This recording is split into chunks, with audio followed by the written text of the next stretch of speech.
ଲଗାଣ ବର୍ଷା ଯୋଗୁଁ ପନିପରିବା ସହଜରେ ମିଳୁନି। ପନିପରିବାର ସବୁଜ ପନିପରିବାର ଦାମ ବହୁତ ଚଢ଼ା ଦର ହେଇଯାଇଛି।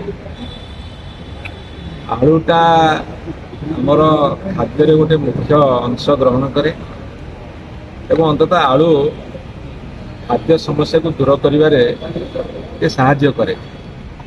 ଆଳୁର ଦର ଅହେତୁକ ବୃଦ୍ଧି ଜନସାଧାରଣଙ୍କୁ ଯେତିକି ବାଧୁଛି ତାଠୁ ବେଶୀ ବାଧୁଛି ବିଭାଗୀୟ ମନ୍ତ୍ରୀଙ୍କର ସବୁଦିନ ଭିନ୍ନ ଭିନ୍ନ ପ୍ରକାର ଷ୍ଟେଟମେଣ୍ଟ।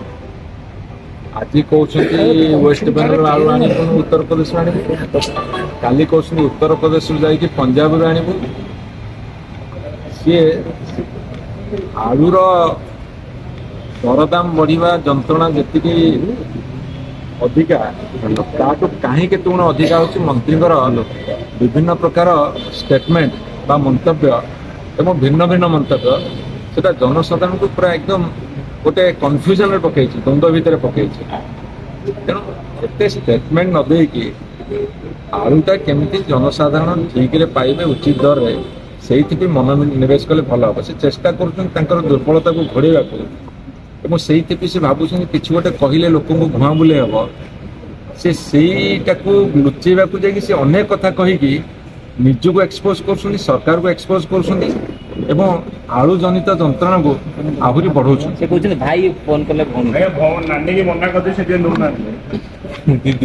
ସିଏ ସେଇ କଥା କହିଲି ପ୍ରାୟ ସିଏ କଣ କହିବା ଉଚିତ କଣ କହିବା ଉଚିତ ନୁହେଁ, ସେ ତାଙ୍କର ଟିକେ ଯେହେତୁ ଉତ୍ସାହିତ ହେଇଯାଇଛନ୍ତି ଏଇ 55-56 ଦିନ ଭିତରେ, ସେ କହିବା ପାଇଁ ଯେତେ ଉତ୍ସାହିତ ଅଛନ୍ତି ଦରକୁ କମେଇବା ପାଇଁ ତାଠୁ ବେଶୀ ନିରୁତ୍ସାହିତ ଅଛି।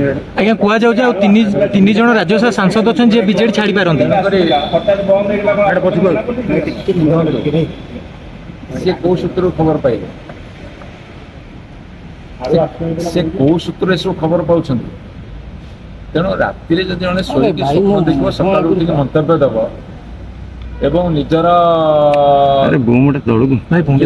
ପାରୁନାହାନ୍ତି ନିପାରିଲିଆ ପଣକୁ ଘୋଡ଼େଇବାକୁ ଯାଇକି ଆଉ ଗୋଟେ କଥା କହିଦେଇକି ନିଜକୁ ବିପଦଗ୍ରସ୍ତ କରୁଛନ୍ତି ଏବଂ ଲୋକଙ୍କର ଯନ୍ତ୍ରଣା ବଢାଉଛନ୍ତି। ସେଥିରୁ ଟିକେ କ୍ଷାନ୍ତ ରହିକି ବରଂ ମନୋନିବେଶ କରନ୍ତୁ ଆଳୁର ଦରଦାମକୁ ସ୍ଥିର ରଖିବା ପାଇଁ।